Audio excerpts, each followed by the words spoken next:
সাথে সাথে ঘোষণা দিয়েছেন, ইস্তাউসু বিন্নিসায়ে খায়রা, হে আমার উম্মতেরা তোমরা নারীদের সাথে সৎ ব্যবহার করো। আদ-দুনিয়া কুল্লুহা মাতা ওয়া খায়রু মাতা'id দুনিয়া আল মারআতুস সালিহা, পুরো দুনিয়া ব্যবহার সামগ্রী, সর্বোৎকৃষ্ট ব্যবহার সামগ্রী একজন সতী নারী। এবং নবীজির সাথে সাথে ঘোষণা দিয়েছেন, মান আমিলা সালিহাম মিন যাকারিন আও উনসা ওয়া হুয়া মুমিন ফালানুহইয়ান্নাহু হায়াতান তাইয়্যিবা ওয়া লানাজজিয়ান্নাহুম আজরাহুম বিআহসানি মা কানু ইয়ামালুন। যে ব্যক্তি সৎকর্ম সম্পাদন করে সেই ইমানদার, নারী হোক কিংবা পুরুষ, ফালানুহইয়ান্নাহু হায়াতান তাইয়্যিবা, অবশ্যই আমি তাকে টেনশন মুক্ত জীবন দান করব, হায়াতুত তাইয়্যিবা দান করব। দেখুন এই আয়াতে আল্লাহ রাব্বুল আলামিন স্পষ্টভাবে ঘোষণা করেছেন, একজন পুরুষ যেমনি ভাবে ইবাদতের মাধ্যমে আল্লাহর ওলি হতে পারে, ঠিক তেমনি ভাবে একজন নারী সেও ইবাদতের মাধ্যমে আল্লাহর ওলি হতে পারে। ওলি যে শুধু পুরুষ হতে পারবে, কোনো নারী হতে পারবে না, বিষয়টি এমন না। সৎকর্ম সম্পাদন করে সে পুরুষ হোক কিংবা নারী, সে ওলি হতে পারবে। একজন মহিলা জনাব রাসূলুল্লাহ সাল্লাল্লাহু আলাইহি ওয়াসাল্লামের কাছে এসে প্রশ্ন করলেন, ইয়া রাসূলুল্লাহ, নেকের দিক দিয়ে পুরুষ জাতি নারী জাতির থেকে অনেক এগিয়ে গেছে, কিভাবে? ইয়া রাসূলুল্লাহ, পুরুষ মসজিদে গিয়ে নামাজ পড়ে, নারীদের মসজিদে যাওয়ার অনুমতি নেই। পুরুষ জুমার নামাজ পড়ে, নারীদের জুমার নামাজ পড়ার অনুমতি নেই। পুরুষ ঈদের নামাজ পড়ে, নারীদের অনুমতি নেই। পুরুষ জানাজার নামাজ পড়ে, নারীদের জানাজার নামাজ পড়ার অনুমতি নেই। পুরুষের কোনো মাসিক ঋতুস্রাব হয় না, কিন্তু নারীরা কমপক্ষে প্রতি মাসে 3 দিন 5 দিন 7 দিন 10 দিন পর্যন্ত অপবিত্র থাকে, ইবাদত করতে পারে না। তো নেকের দিক দিয়ে তো পুরুষরা এগিয়ে গেল। নবীজি তার মেধার খুব প্রশংসা করে বলেছেন, মা অত্যন্ত সুন্দর প্রশ্ন তুমি উপস্থাপন করেছ, তবে শুনো, পুরুষ মসজিদে গিয়ে তাকবীরুলের সাথে নামাজ পড়লে যে সওয়াব পাবে, একজন নারী সময় মতো 5 ওয়াক্ত নামাজ ঘরের কোণে দাঁড়িয়ে পড়লে আল্লাহ রাব্বুল আলামিন তাকে সেই সওয়াবটুকু দান করবেন। পুরুষদেরকে মসজিদে নামাজ পড়ার জন্য বলেছেন, নারীদেরকে মসজিদে নামাজের অর্ডার দিয়েছেন। এটা কার অর্ডার? কোন মানবের অর্ডার না আল্লাহর অর্ডার? পুরুষরা নামাজ পড়বে মসজিদে, মহিলারা নামাজ পড়বে ঘরে, এটা আল্লাহর নির্দেশ। নির্দেশ যখন আল্লাহর, সওয়াবে ব্যবধান হবে কেন? এটা কি যুক্তিকতা? সওয়াব তো দিবেন আল্লাহ। ঘরে পড়লে এটাও আল্লাহর নির্দেশ, মসজিদে পড়লে এটাও আল্লাহর নির্দেশ, সুতরাং সওয়াবের ভিতরে কেন ব্যবধান হবে? ও নারী শুনে নাও, কোন মহিলার গর্ভে যখন বাচ্চা এসে যাবে, দিনে শবে বরাতের সওয়াব, দিনে রোজার সওয়াব, আর রাতে শবে বরাতের সওয়াব। কোন নারী যখন ঘরের কোন আগোছালো জিনিস গুছিয়ে রাখবে, প্রত্যেকটি বস্তুর পরিবর্তে আল্লাহ রাব্বুল আলামিন তাকে একটি করে নেকি দান করবে।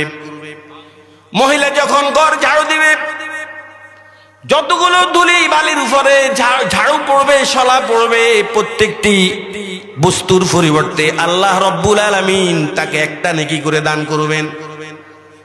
কোন নারী যখন ডেলিভারি হয়ে যায়, বাচ্চা ভূমিষ্ঠ হয়ে যায়, আল্লাহর পক্ষ থেকে ঘোষণা এসে যায়, ও মা তুমি খুশি হও, দীর্ঘ 10 মাস 10 দিন ডেলিভারির কষ্ট সহ্য করার কারণে আল্লাহ রাব্বুল আলামিন তোমার জীবনের সকল গুনাহ মাফ করে দিয়েছে। আল্লাহ না করুন কোন হতভাগিনী মা যদি ডেলিভারির সময় মৃত্যুবরণ করে, আল্লাহ রাব্বুল আলামিন কিয়ামতের দিন তাকে শহীদদের কাতারে দাঁড় করাবেন। তো মা, সওয়াব কমবে কেন? পুরুষ যেমনি ভাবে ওলি হইতে পারে, একজন নারী ও ইবাদতের মাধ্যমে ওলি হতে পারে। ইসলাম নারী জাতিকে যে পরিমাণ মর্যাদা দিয়েছে পৃথিবীর কোন ধর্ম ওই পরিমাণ মর্যাদা দিতে পারে নাই। হিন্দু ধর্মের আলোচনা করেছি, জীবন্ত নারীকে মৃত স্বামীর সাথে ফুঁড়ে ফেলা হতো। বৌদ্ধ ধর্ম একই নিয়ম। ইহুদি ধর্ম মিন্সের সময় নারীদেরকে বিচ্ছিন্ন করে দিত। খ্রিস্টান ধর্ম ওরা তো নারীকে মানুষই জানতো না। আর মুশরিকিন আরব আরো মারাত্মক, জন্মের সাথে সাথে 5 ভাবে ওদেরকে হত্যা করত। কিন্তু ইসলাম ধর্ম, নবী বলছেন খবরদার, ইস্তাউসু বিন নিসায়ে খায়রা, কোনটাই করা যাবে না, ওদের সাথে সৎ ব্যবহার করো। নারী পৃথিবীর উত্তম সম্পদ। ইসলাম ধর্ম যেভাবে তাদেরকে অধিকার দিয়েছে পৃথিবীর কোন ধর্ম এই অধিকার এই মর্যাদা দিতে পারে নাই। আসল নারী যদি মা হয়, মায়ের মর্যাদা ইসলাম কিভাবে দিয়েছে। আল্লাহর নবী বলেছেন মা মিন ওয়ালাদিন বাররিন ইয়ানজুরু ইলা ওয়ালিদাইহি নাজরাতা রাহমাত ইল্লা কাতাবাল্লাহু লাহু বিকুল্লি নাজরাতিন হাজ্জাতান মাবরুরা। ক্বালু ওয়া ইন নাযারা কুল্লা ইয়াউমিন মিআতা মাররা ক্বালা আল্লাহু আকবার ওয়া আতিয়াব। আল্লাহর নবী জনাব মুহাম্মদুর রাসূলুল্লাহ সাল্লাল্লাহু আলাইহি ওয়াসাল্লাম বলেছেন, কোন নেক সন্তান যদি ভক্তি এবং শ্রদ্ধার সাথে তার মায়ের চেহারার দিকে একবার তাকায়, আল্লাহ রব্বুল আলামিন একটি কবুল হজের সওয়াব তাকে দান করবেন। সাহাবায়ে কেরাম প্রশ্ন করেছেন, ইয়া রাসূলুল্লাহ, আপনার কোন উম্মত যদি দৈনিক 100 বার ভক্তি এবং শ্রদ্ধার সাথে তার মায়ের চেহারার দিকে তাকায়, নবী বলেছেন, সাহাবী কি বলো, আল্লাহর ধনভাণ্ডারে সওয়াবের কোনো অভাব নেই। আল্লাহু আকবার ওয়া আতিয়াব। তার মানে 100 বার যদি ভক্তি শ্রদ্ধার সাথে তার মায়ের চেহারার দিকে তাকায়, আল্লাহ রব্বুল আলামিন 100টি কবুল হজের সওয়াব তাকে দান করবেন। এক সাহাবী নবীকে বলেছেন, মান হাক্কু বিউসনি সাহাবাতি ইয়া রাসূলুল্লাহ, খেদমত করব কার, আমার সেবা পাওয়ার উপযুক্ত কে? নবী বলেছেন তোমার মায়ের। তারপরে কার? তোমার মায়ের। তারপরে কার? তোমার মায়ের। তারপরে কার? নবী বলেছেন সুম্মা আবাক। চতুর্থবার বলেছেন বাপের কথা, 3 বার বলেছেন মায়ের কথা, 1 বার বলেছেন বাপের কথা। কারণ কি? মুহাদ্দিসিনে কেরাম তার ব্যাখ্যায় লিখেছেন 3টা কষ্ট এমন রয়েছে যে 3টা কষ্টের ভিতরে পৃথিবীর কোন পুরুষ অংশীদার থাকে না। একা মাকে ওই 3টা কষ্ট করতে হয়। নাম্বার 1, গর্ভধারণের কষ্ট। পুরুষের পৃষ্ঠ থেকে যখন 1 ফোঁটা ধাতু নারীর জরায়ুতে গিয়ে পৌঁছে, তখন থেকে নারীর মুখের রুচি বিদায় নিয়ে নেয়। মা কোনো ঘ্রাণ গন্ধ সহ্য করতে পারে না, কোনো খাবার খেতে পারে না, বমি বমি ভাব। খাবার দেখলেই বমি আসে। 1 দিন নয়, 2 দিন নয়, 1 মাস নয়, 2 মাস নয়, 10 মাস 10 দিন পর্যন্ত মা আমাকে গর্ভে নিয়ে এমন কষ্ট করে। অনেক সময় দেখা যায় এই গর্ভের সন্তান মায়ের কলিজার মধ্যে লাথি মারে, মা চলন্ত অবস্থায় বসে যায়। রাত্রে ঘুমিয়েছে, ঘুমের ঘরে হঠাৎ মা চিৎকার দিয়ে বসে যায়। গর্ভস্থ সন্তান মায়ের কলিজার মধ্যে লাথি মারে। খাবারের জন্য বসেছে, সকলের সামনে খাবার পরিবেশন করছে। অনেক সময় মাকে দেখা যায় খাবারের প্লেট নিয়ে লজ্জায় এখানে বসে থাকে না, অন্য এক রুমে গিয়ে খাবার খায়। শরমে মা বলে না, ওই গর্ভের সন্তানটা জ্বালাতন করে, লাথি মারে, মা নিয়ম মতে খেতেও পারে না।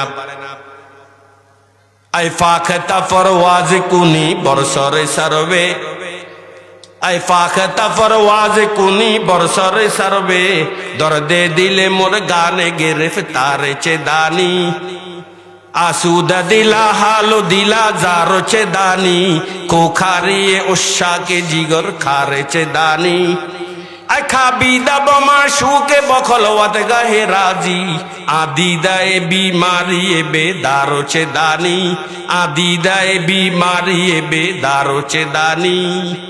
চিরসুখী জন ভ্রমে কি কখন, ব্যথিতের বেদন বুঝিতে কি পারে, কি যাতনা বিষে বুঝিবে সে কিসে, কবু অসি বিষে দংশে নিজারে, কবু অসি বিষে দংশে নিজারে। সাপের কামড়ের ব্যথা কত মারাত্মক, যাকে একমাত্র সাপে কামড় দিয়েছে ও লোকটা একমাত্র বলতে পারবে। হাসপাতালের বিছানায় 2-4 রাত যে কখনো থাকে নাই, হাসপাতালের বিছানায় ঘুমাইতে কত কষ্ট, এই কথাটা জীবনে দুনিয়ার কোনো মানুষ বুঝবে না। ঠিক তেমনি ভাবে বাচ্চা গর্ভে নেওয়ার কি কষ্ট, এটা দুনিয়ার কোনো মানুষ বুঝবে না, এটা বুঝে একমাত্র আমার মা। এই কষ্টটা মাই করেছে। দ্বিতীয় নাম্বার, বাচ্চা প্রসবের কষ্ট, এটাও শুধুমাত্র মা করে। ডাক্তারেরা বলেছে একজন বাচ্চা সুস্থ মতে দুনিয়াতে বের হওয়ার জন্য, ভূমিষ্ঠ হওয়ার জন্য বাচ্চা কমপক্ষে 13 ইঞ্চি লম্বা, 9 ইঞ্চি বেড় মোটা হইতে হবে। এর চেয়ে একটু কম হলেও একজন বাচ্চা জীবিত আর দুনিয়াতে আসতে পারে না। কিন্তু যে পথ দিয়ে এ বাচ্চা দুনিয়াতে আসে, 2 থেকে 2.5 ইঞ্চি বেড় মোটা একটা পথ। এই মোটা বাচ্চাটি যখন এই সরু পথ দিয়ে বের হওয়া শুরু করে, কি কিয়ামত আমার মায়ের উপর অতিবাহিত হয়, এটা দুঃখিনী মা ছাড়া আর কেউ বলতে পারে না। অনেক সময় দেখা যায় মা চিৎকার মারে বেহুশ হয়ে যায়, অনেক সময় বলে আমাকে ছুরি দাও, জবাই করে দাও। শ্বশুর শাশুড়ি থেকে বিদায় নেয়, মাতা পিতা থেকে বিদায় নেয়, পরিশেষে স্বামী থেকে বিদায় নেয়, ফানের স্বামী। একটু পর আমার জীবন মরণের লড়াই হবে। জীবনে আপনাকে অনেক কষ্ট দিয়েছি, হতে পারে আমি আর বেঁচে নাও আসতে পারি। প্রাণের স্বামী গো, আমাকে জীবনের জন্য মাফ করে দিও। চিৎকার মারে বেহুশ হয়ে যায়। অনেক নারী এ সময় মৃত্যুবরণ করে, আল্লাহ না করুন যদি মারা যায়। জনাব রাসূলুল্লাহ সাল্লাল্লাহু আলাইহি ওয়াসাল্লাম বলেছেন, আল্লাহ রাব্বুল আলামিন তাকে শহীদদের কাতারে দাঁড় করাবে। এত কষ্টের পরেও এই সন্তান ভূমিষ্ঠ হওয়ার পর যখন মায়ের কোলে এই সন্তানটাকে তুলে দেয়, হাদিসে আছে নবী করিম সাল্লাল্লাহু আলাইহি ওয়াসাল্লাম বলেছেন, মা যখন সন্তানের চেহারার দিকে তাকায়, 10 মাস 10 দিনের কষ্ট আর প্রসবের কষ্ট মুহূর্তের ভিতরে মা ভুলে যায়। মা কথাটি ছোট্ট অতি কিন্তু যেন ভাই, এমন মধুর কথা যে আর ত্রিভুবনে নাই, এমন মধুর কথা যে আর ত্রিভুবনে নাই। রোগ বিছানায় শুয়ে শুয়ে, রোগ বিছানায় শুয়ে শুয়ে যন্ত্রণাতে মরি, সান্ত্বনা পাই যত মনে মায়ের কথা শুনি, সান্ত্বনা পাই যত মনে মায়ের কথা শুনি। যুবক, আমার মা, তোমার মা এভাবে কষ্ট করে আমাদেরকে প্রসব করেছে। এই জন্য নবী দ্বিতীয়বার মায়ের কথা বলেছেন, যুবক, তোমার ভূমিষ্ঠ হওয়ার পর নরম গরম মিষ্টি দুধের প্রয়োজন। আল্লাহ রাব্বুল আলামিন এই দুধের ব্যবস্থা করে দিয়েছেন তোমার মায়ের স্তনে। কোত্থেকে আসলো যুবক এই দুধ? একবার গবেষণা করেছ? মানুষ যখন কোনো খাবার গ্রহণ করে, শরহে বেকায়া কিতাবের হাসিয়াতে আছে, মানুষ যখন কোনো খাবার গ্রহণ করে, এই খাবার পেটে যাওয়ার পরে 2 ভাগে বিভক্ত হয়। 1 ভাগ মলমূত্র আকারে বেরিয়ে যায়, আর 1 ভাগ রক্ত হইয়া মানুষের দেহের ভিতরে থাকে।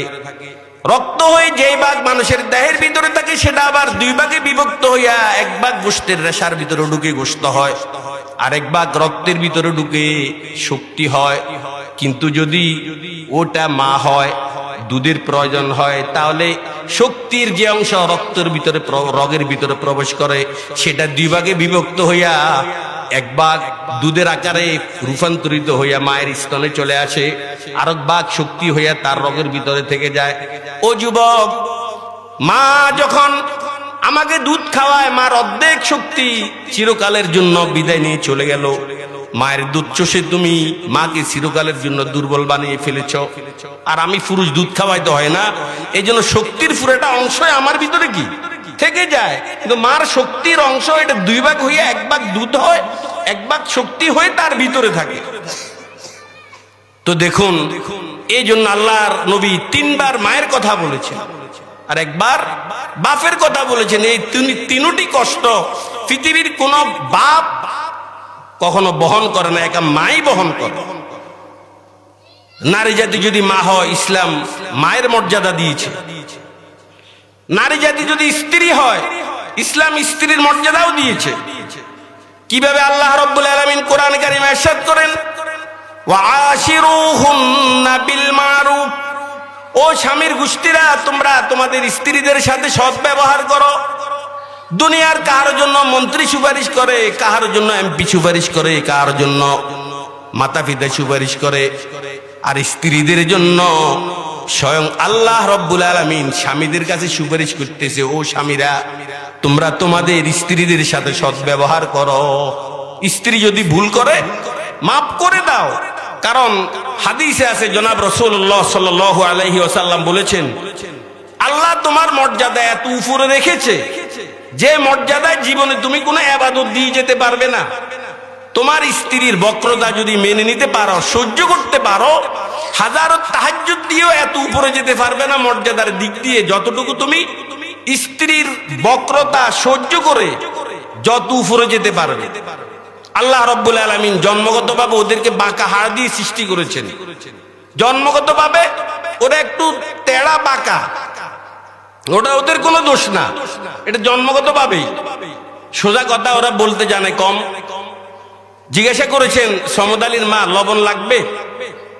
উত্তর হবে হয় লাগবে, না হয় লাগবে না। কিন্তু উত্তর দেয় কিভাবে? কবে লবণ কিনছেন ভুলে গেছেন? আচ্ছা, আমি তো বাজারে কাপড় ক্রয় করার জন্য যাব, তোমার জন্য ঈদ বকশিস একটা কাপড় আনবো। কোন রঙের কাপড় তুমি পরবে? হয় লাল রং হবে উত্তর, না হয় সাদা রং, না হয় গ্রিন রং। কিন্তু উত্তর দেয় কি? আপনার সাথে এতদিন আমি চলি, আপনি জানেন না আমি কোন রঙের কাপড় পরি? ওরা সোজা কথা বলতে পারেই না। কিন্তু যদি এই বক্রতা আপনি মেনে নিতে পারেন, তাহাজ্জুদ পড়েও এত উপরে যেতে পারবেন না। আল্লাহ পাক আপনার মর্যাদা যত উপরে নিয়ে যাবেন। হযরত আবুল হাসান খেরকানি রহমতুল্লাহ আলাইহি একজন বড় বুজুর্গ ছিলেন। খোরাসান থেকে এক লোক উনার সুনাম সুখ্যাতি শুনে বয়াত হওয়ার জন্য এসেছে। দরওয়াজায় এসে ডাক দিলেন, হযরত, হযরত কাহা হ্যায়, হযরত কাহা হ্যায়। রমণী কণ্ঠে ঘরের ভিতর থেকে আওয়াজ আসে, আরে হযরত হযরত করতা হ্যায়, रात दिन तो मैं उनके साथ रहते हो, वो तो बड़े हजरत है, यानी चक्करबाज है, धोखाबाज है। রমণী কণ্ঠে ঘরের ভিতর থেকে আওয়াজ আসে, হযরত হযরত বলো, ও কত বড় হযরত, আমি ওর সাথে থাকি, আমি জানি ও কত বড় সিটার, কত বড় প্রতারক আর ধোঁকাবাজ। আবুল হাসান খেরকানি কত বড় আল্লাহ ওয়ালা, কিন্তু স্ত্রী উত্তর দেয় কি? কান্না শুরু করেছে, হ্যাঁ এত দূর থেকে বয়াত হওয়ার জন্য এসেছি, কিন্তু স্ত্রী স্বীকৃতি দিচ্ছে ও বড় ধোঁকাবাজ। কান্নার শব্দ শুনে বাড়ির অন্যান্য নারীরা এসে, অন্যান্য লোক এসে উনাকে